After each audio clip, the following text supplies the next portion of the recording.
Today on All Out Brick, we've got something pretty special, Karzahni. We're going to build the set, review it, and then give out a score. Let's get started.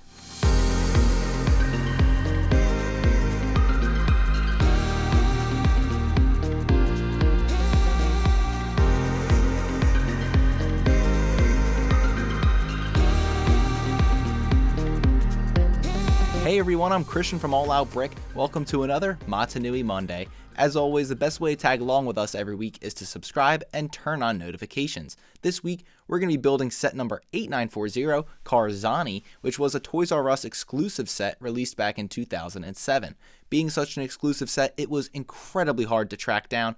Big shout out to Instagram user BoogiesMox, who lent this set to me for this review. He's got a couple different mocks on his pages, and it's going to be having a lot more coming shortly, so give him a follow. I'm going to put a link to his Instagram account in the description of this video. Thank you, BoogiesMox, for sending over this set with the completed box. Karzahni is an ancient malicious being of the Matoran universe, the brother of Artaka, and the former ruler of the island realm of Karzahni.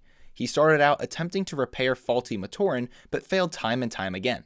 Him and the Toa had quite a bit of a wild goose chase up until it led to a mutated Karzahni fighting a redemption-hungry Lesovikk. Remember, he killed all of Lesovikk's Toa team, and two Matoran helped Lesovikk come out on top. Taking a look at the packaging, we've got an awesome front of the box here. Of course, we see special edition up in that top right corner, plain and simple there. We've got a great image of Karzahni tugging on with one of the Matoran, this big chain link, and then we can see him in this nice little action pose. We've got another Matoran jumping towards Karzahni in a big old battle that they got going on. And then at the bottom left, we've got the ages 8 to 16, set number 8940, and 373 pieces. And on the back of the box, we've got some more images of Karzahni standing tall over a Matoran. We've got another one jumping at him again, just like the front. We see the underwater trap in the background, some details on how the underwater trap connects to Karzahni and just encapsulates him, some squid ammo launcher functions, and then some advertisements for the Matoran of Mari Nui, and then the Voya Nui Mari Nui connection that we've seen on all of these 2007 sets so far. I remember getting Karzahni myself from the Lego store over in New York City back in 2007. Unfortunately, I don't have it anymore, so I had to go and resource it,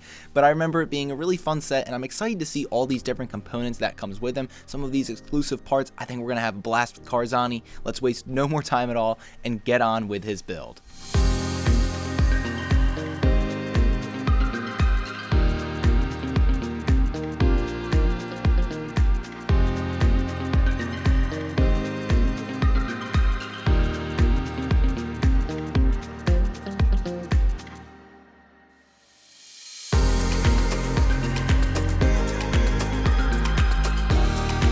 After 50 minutes, I've completed everything to the Karzahni build. There's quite a few assets here, obviously, so we're going to go through one by one. Let's start off with the big guy himself, Karzahni. This guy is awesome. He's got this really bulky, almost godlike figure to him. He's very menacing. He's got just a very awesome look. I think it all comes together very nicely. He's not too small. He's honestly not very tall, but he's got so much bulk, and specifically these three light green pieces add so much of the bulk to him. They're these awesomely designed pieces. They've got some gradient to a dark green and then the lighter green, and they just fill in his shoulders as like shoulder armor or shoulder pads, and there's one on his chest as well. They are awesome pieces and really complete the figure. I believe they're also exclusive to Karzahni.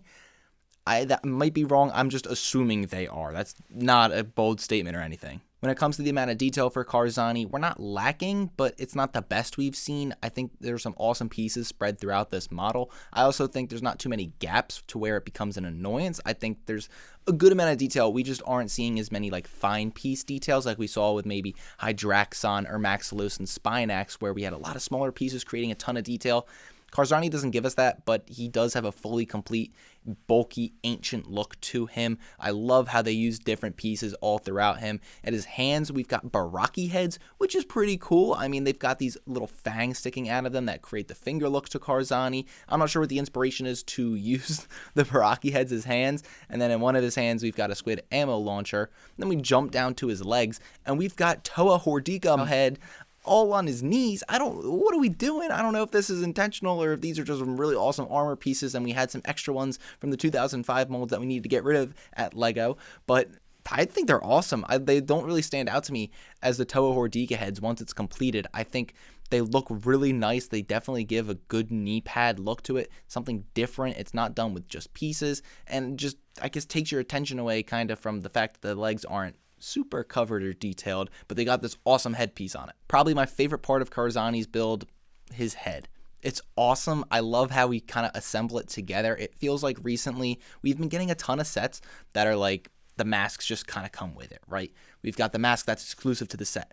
It feels like we've gotten that for quite a long time, especially with these larger Titan sets, that it felt good designing this head again and like putting it together. I guess I didn't design it, but putting the head together and assembling it felt really like a throwback to older Bionicle, and I just loved how the pieces came together. We used like these 2 Baraki feet in dark green, and then you put some eyepieces on the sides of it, just like the good old days of Bionicle. We've got an awesome original head design. It's so cool. You can never like replicate this, I think, in any other set, something similar to what we see with Karzahni. I absolutely love the head mold. I think it's better than if they gave us any kind of mask like that was similar or resembling this shape and angles.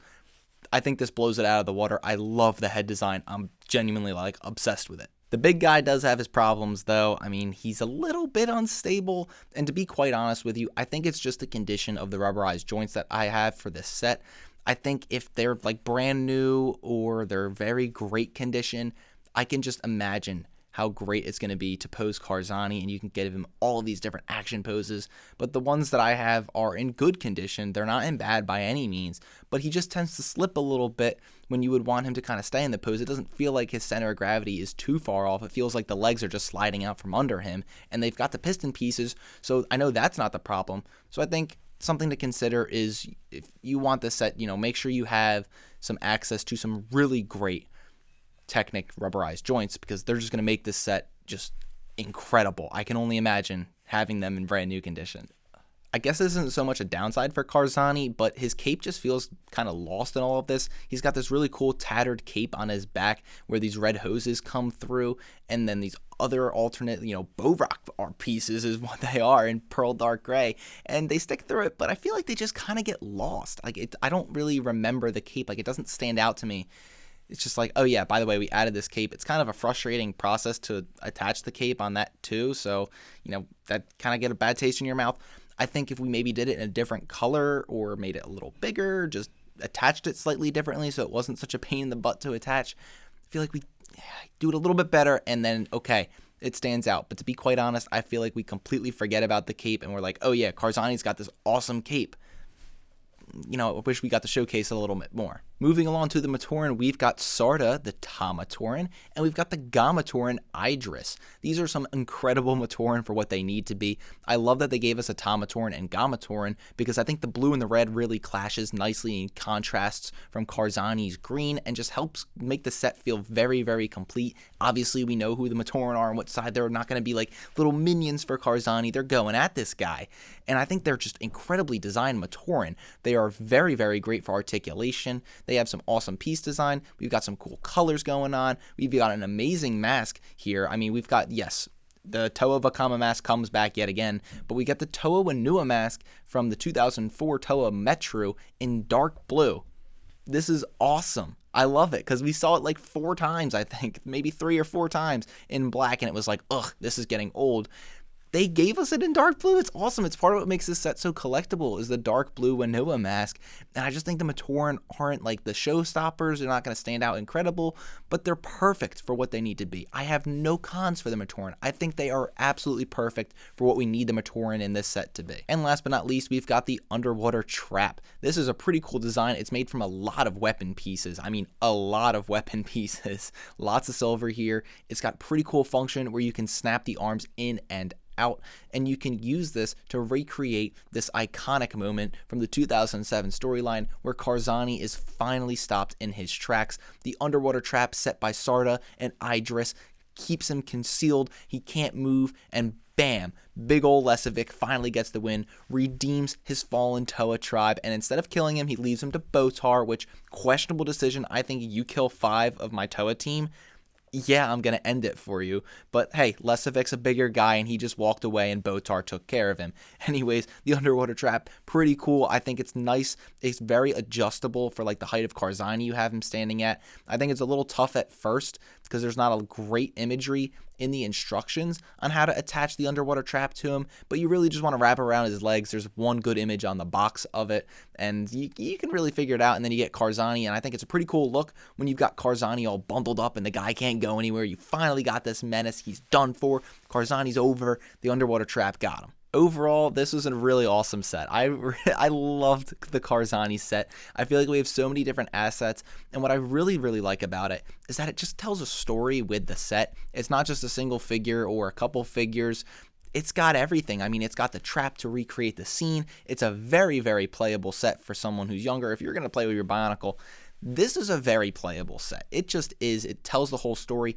The display can be set up just with this set. You don't need multiple sets beyond this one to sell the story of Karzahni and then the 2 Matoran. I mean, yes, Lesovikk would add to it, I guess, but that's a great supplement to it.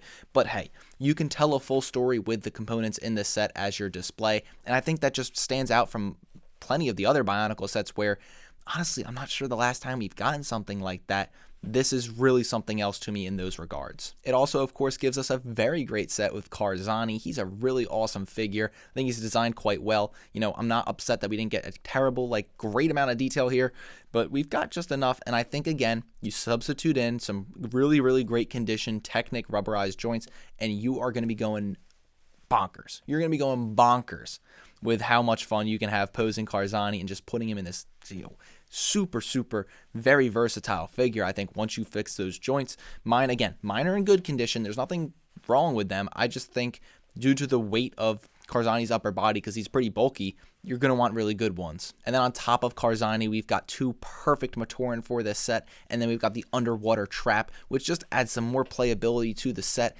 There's just so much to really like. The downsides really aren't that critical. I mean, the biggest one is something you can really kind of fix anyways, so there's not a whole lot to really complain about with this set, except for the price. God, this is going to be bad. This is going to be bad, guys. I'm sorry. It's such a great set, but if you want this, it's going to cost a lot, and it's tough to find. Sometimes it's not even available for purchase, even if you can afford it. In used condition, it's generally selling nowadays for $300 US, used condition. If you want to go brand new sealed Karzahni, I mean, I don't know what the point of this is. $700 US and rising? That's insane. $700 for this set. I mean, we've seen expensive Bionicle sets. We've never seen $700. That is the Imperial Star Destroyer Ultimate Collector Series set. That's expensive for brand new Karzahni. I can't justify ever going brand new. He's an awesome set. I love it. But even for used $300, you really got to be confident and really want this set to, I think, be able to be comfortable spending that money, because you can get so many Bionicles for $300. Do you really just want to get this one set with Karzahni? I don't know. If you're, a big fan of that storyline, maybe you just get him and Lesovikk and call it a day for your 2007 collection. I don't know. I don't know if I can justify the $300 price point, but I will say it is a really fantastic set. In terms of a score, it kills me to do this, but I'm going to give Karzahni an 8.7. And the reason it kills me is because it's such a high score. It's, it's in that range of 8 to 9 where it's like, okay, make this a priority set and get it as soon as you can. Well, yes, but it's very expensive. And like I said before, sometimes you can't even find it. I went to go get Karzahni and I just couldn't find him. I could only find him in brand new sealed condition, and I would have felt like the biggest bozo on the planet if I bought him brand new just to open him for the review. I know we've done that with previous sets, but $700 is a lot. And I couldn't even find him with the box, so thankfully Boogie's Mox was able to provide me the box and the complete set, and that was fantastic. I just can't imagine having to shell out that much for this set. I don't know. Little mixed emotions there, and so it kills me to give it such a high score because I love the set. But it's so expensive. So price point aside, amazing set. Love it. There's so much going on. It's very playable. You can create a whole scene with just one set. I think if you are going to get it, go ahead and do it sooner than later because it's so exclusive and hard to find that when the collectors start grabbing this stuff, it's not going to be going up for sale very often. And when it does, it's just going to keep going up. So if you're interested, I think you just pull the trigger as soon as you can comfortably buy this set. Just do it now because it's going to get very, very expensive, probably in the pretty near future. So 8-7, that's your review. Thank you guys for watching. If you like this video, be sure to give us a thumbs up and subscribe to our channel to be the first to see all of our future content. Also be sure to check us out on our website and on our Facebook and Instagram pages. Until next time, stay bricking.